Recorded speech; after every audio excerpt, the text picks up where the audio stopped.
Assalamualaikum warahmatullahi wabarakatuh. Kami dari kelompok 10 dengan anggota Nafla Aulia Saningtia, Sawit Karlina dan Nur Aini. Dengan ini kami memenuhi tugas untuk mata kuliah kalkulus diferensial dengan dosen pengampu Ibu Alfa Gali Adi Rakasi WMPD, Program Studi Pendidikan Matematika, Fakultas Keguruan dan Ilmu Pendidikan Universitas Singa Perbangsa Karawang. Kami akan menjelaskan materi tentang aplikasi ekonomi pilihan dan penggunaan kata marginal. Aplikasi ekonomi pilihan. Misalkan, sebuah perusahaan PT ABC. Untuk memudahkan, anggap bahwa ABC menghasilkan dan memasarkan satu jenis barang. Jika ABC menjual X unit barang dalam suatu periode waktu tertentu, misalnya setahun, dia akan mampu membebankan harga PX untuk tiap unit. Dalam perkataan lain, PX adalah harga yang disyaratkan untuk menarik suatu keperluan untuk X unit. Pendapatan total yang diharapkan ABC diberikan oleh RX sama dengan XP dikali X, atau tiap unit dikali harga tiap unit. Untuk memproduksi dan memasarkan X unit, ABC akan mempunyai biaya total atau CX. Ini biasanya berupa dari biaya tetap ditambah dengan biaya variabel, tergantung pada banyaknya unit yang diproduksi. Konsep kunci untuk sebuah perusahaan adalah total laba atau PX. Laba adalah selisih antara pendapatan dan biaya, yakni PX sama dengan RX dikurang CX atau sama dengan XPX dikurang CX. Umumnya, sebuah perusahaan berusaha memaksimumkan total labanya. Terdapat fitur yang membedakan masalah ilmu ekonomi dengan masalah sains fisik. Dalam kebanyakan kasus, produksi ABC akan berupa satuan-satuan diskrit.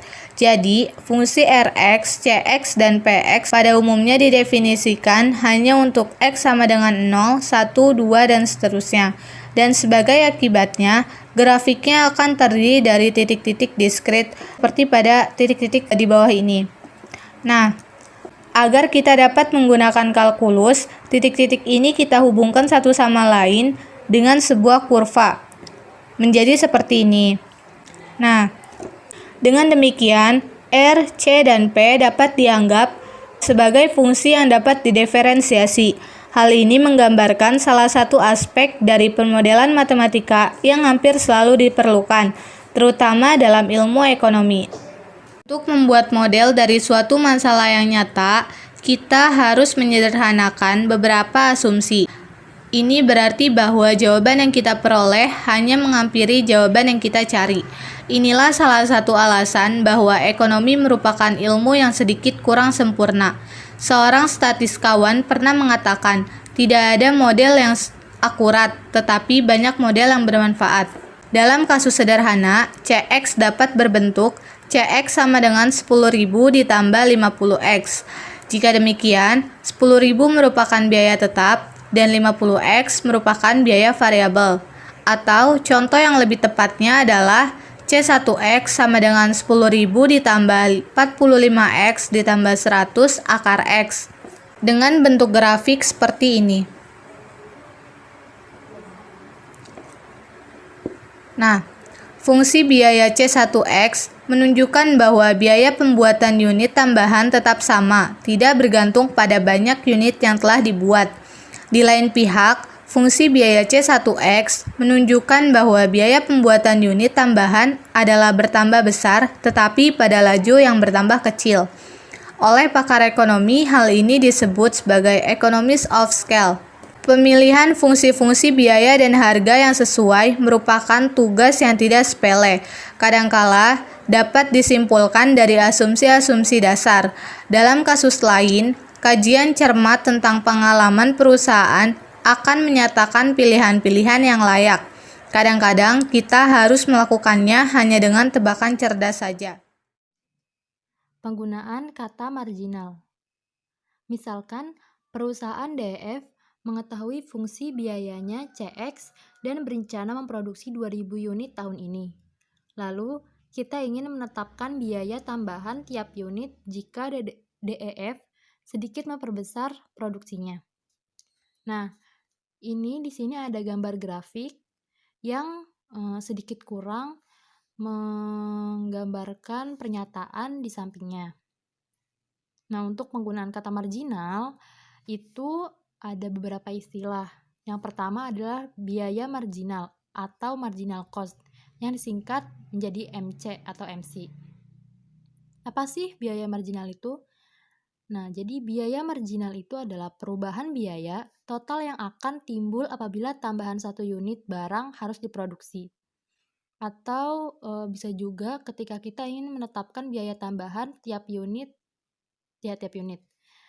Nah, di sini kan ada delta C dan delta X. Nah, nilai delta C per delta X ketika delta X sama dengan 1, inilah yang dinamakan biaya marginal. Atau para matematikawan mengenalnya sebagai DC per DX, yaitu turunan C terhadap X. Tapi ada juga yang menulisnya seperti ini. MC sama dengan TC aksen sama dengan DTC per DQ. TC ini itu artinya fungsi biaya total. Nah, Q adalah quantity. Jadi DTC per DQ itu sama aja sama DC per DX.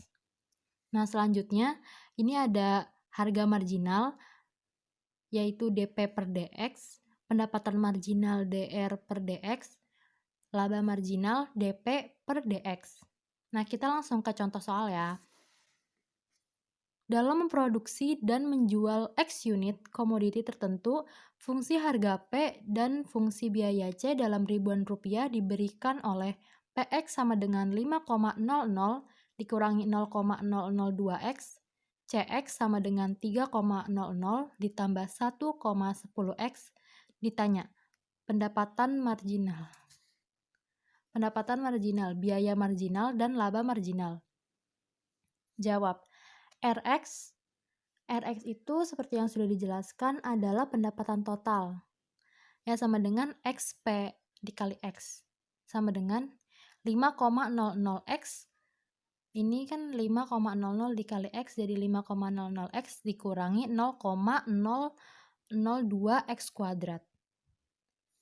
PX sama dengan RX dikurangi CX sama dengan min 3,00 ditambah 3,90X dikurangi 0,002X kuadrat.